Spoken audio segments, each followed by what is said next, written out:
Assalamu alaikum. Bismillahirrahmanirrahim. I am Muhammad Abu Bakr and the topic we will discuss today is the spectroscopy. First of all, हम इसकी define देखेंगे. What is spectroscopy? Spectroscopy is the study of interaction. Interaction basically as a relationship between matter and electromagnetic radiation जो कि as a wavelength और frequency के तौर पर function करेंगे. इसको हम बोलते हैं spectroscopy. In simple terms, spectroscopy is the precise, accurate study of color generalized from visible, जिसको generally study किया जाता है visible light की मदद से, to all bands में ultraviolet, X-rays, infrared rays आ जाते हैं. Indeed, historical इसकी define क्या थी जी? Historical define ये थी कि study of wavelength, dependence of the absorption of gas phase of visible light dispersed by a prism. Basically इसकी डिफाइन हिस्टोरिकल ये थी कि ऐसी वेवलेंथ, ऐसी रेडिएशन जो कि विजिबल लाइट की है, ये फर्स्ट जनरलाइज हम विजिबल लाइट को लेंगे, देन इससे आगे कोई भी इंफ्रारेड हो सकती है, अल्ट्रावायलेट हो सकती है, एक्सरेज हो सकती हैं.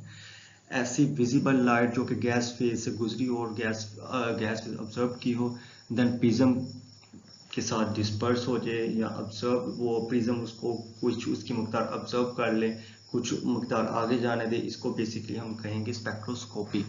मैटर वेव्स जो सी होती हैं can also be as form of radiative energy. तो इसका ये है spectroscopy and spectrography. Spectrography basically graph of spectrum, that is spectrography, are terms used to refer the measurement of the radiation intensity as a function of wavelength and often used to describe experimental spectroscopic method. जो मैं already आपको बता चुका हूँ कि function as a wavelength और experimental जो spectroscopic method होंगे वो इसमें यूज होंगे. स्पेक्ट्रोग्राफिक में हमें ग्राफ बनाने में मदद देने के लिए एक्सपेरिमेंटल spectroscopic methods यूज होंगे. Daily observation of color can also be related to spectroscopy, just like that neon lightning जो कि हम अपनी डेली लाइफ में यूज करते हैं is a direct application of atomic spectroscopy. Neon and noble gases have characteristics, emission frequencies, color. हम laboratory में काफ़ी एक्सपेरिमेंट्स करते हैं नोबल गैसेस से. एक इसमें एज ए ट्रैफिक या ब्लू फ्लेम भी देती है, कोई रेड फ्लेम देती है नोबल गैस. सेम इसी तरह डिफरेंट कलर शो करते हैं जिसकी वजह से केमिकल रिएक्ट की वजह से, तो उसकी वजह से हम इसको स्पेक्ट्रोस्कोपी बोलेंगे. बिकॉज हमने पढ़ा है लास्ट स्लाइड में कि स्पेक्ट्रोस्कोपी को की हिस्टोरिकल जो सी डिफाइन है वो है to show colours. Neon lamps use collection of electrons to excite this emission. ये बेसिकली न्यून लैम्प्स में ये होता है कि कलेक्शन को इलेक्ट्रॉन्स का होता है, देन वो एक्साइट हो जाते हैं, देन जब डी एक्साइट होते हैं तो वहाँ पे कलर शो होते हैं, बेसिकली लाइट शो होती है. Ink, dyes and paints includes chemical compound selected for the spectral characteristics in order to generate specific colours and hues. इस तरह इंक, डाइज एंड पेंट्स जो से होते हैं ये भी कलर शो करते हैं एक खास स्पेक्ट्रल एंगल के साथ, in the presence of light, in the presence of sunshine and many other lights. So nature of the interaction, basically काफ़ी टाइप की स्पेक्ट्रोस्कोपी होती है, लेकिन यहाँ पे हम कुछ फ्यू ही डिस्क्राइब करेंगे जो कि इम्पोर्टेंट है.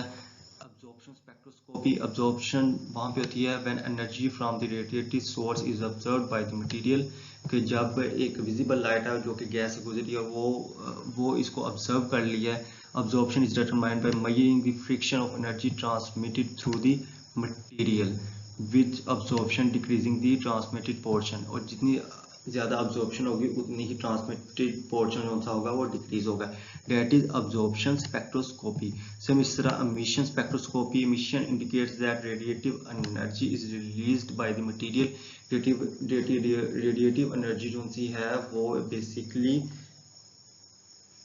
एक matter energy की एक फॉर्म है. Materials black body spectrum. Black body हमने जो कि सेकेंड ईयर में पढ़ा होगा कि ब्लैक बॉडी स्पेक्ट्रम क्या होता है.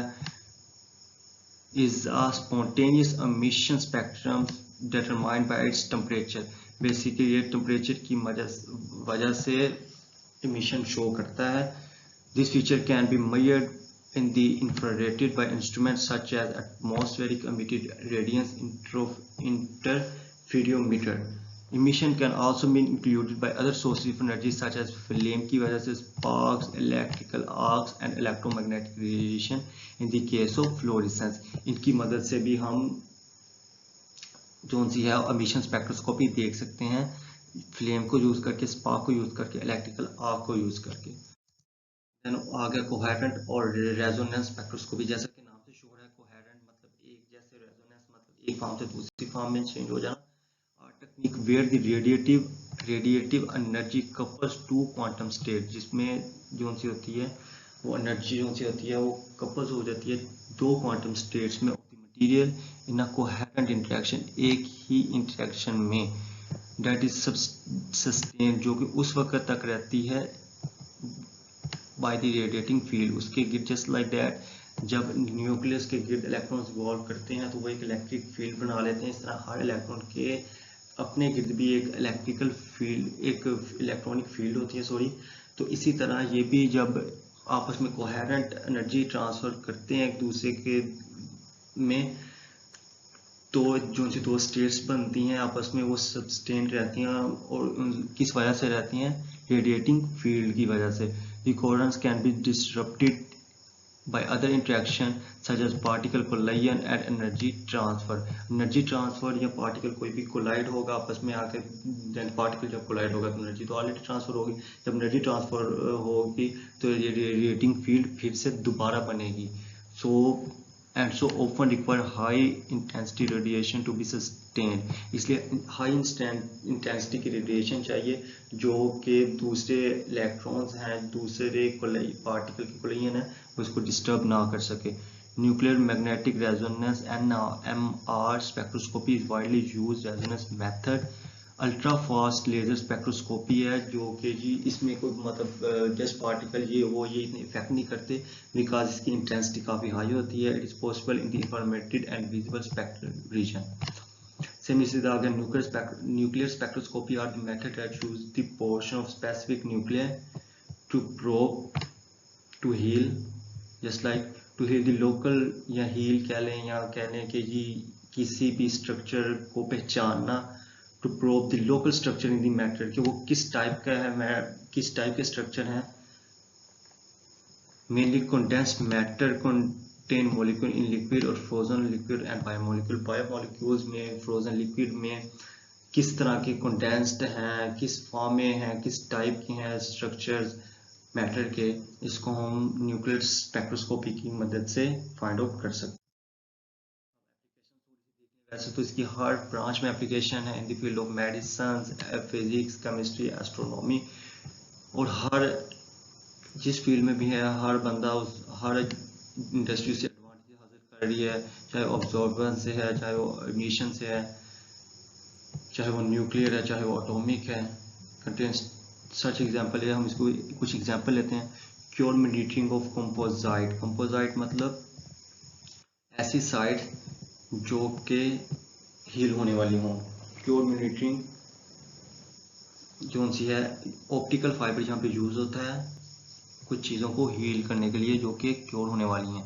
Estimate weather wood exposure time using infrared spectroscopy की मदद से आप वुड एक्सपोजर और वेदर रेट को भी एस्टिमेट कर सकते हैं कि किस तरह का है।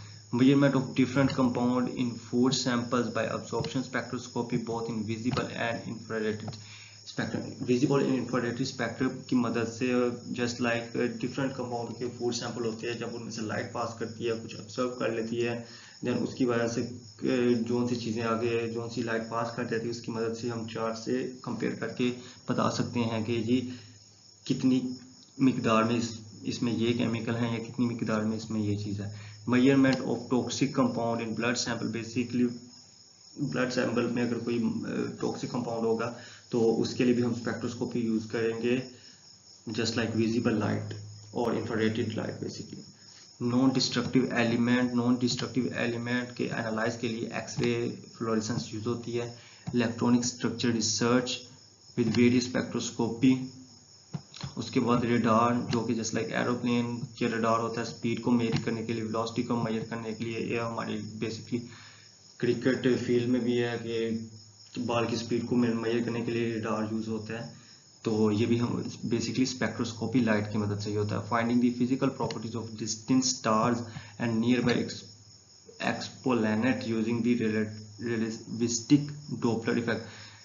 रियलिस्टिक डॉपलर इफेक्ट यूज करके हम नियर जो से हैं फिजिकल किसी भी स्टार की फिजिकल प्रेजेंस और एक्सोप्लैनेट की लोकेशन का पता लगा सकते हैं, लेकिन ये टोटली एक्यूरेट नहीं होगा। अस्सलाम वालेकुम।